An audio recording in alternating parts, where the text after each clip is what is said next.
different from Buhari. I want you to bring out a huge point out of that. Well, I understand your point. I understand the party that has been ruling for the past 8 years is the same party introducing us to Asiwaju Bola Ahmed Tinubu. Yeah, we know that about that. It's still the same party, but mind you, these are different candidates.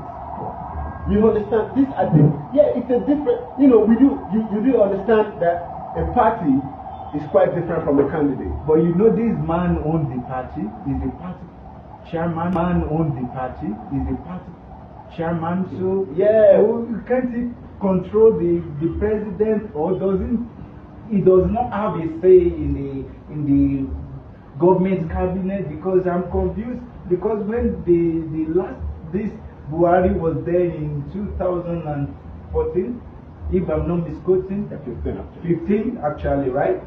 We all voted for him because he told us about corruption, there will be end to corruption, and he told us about change.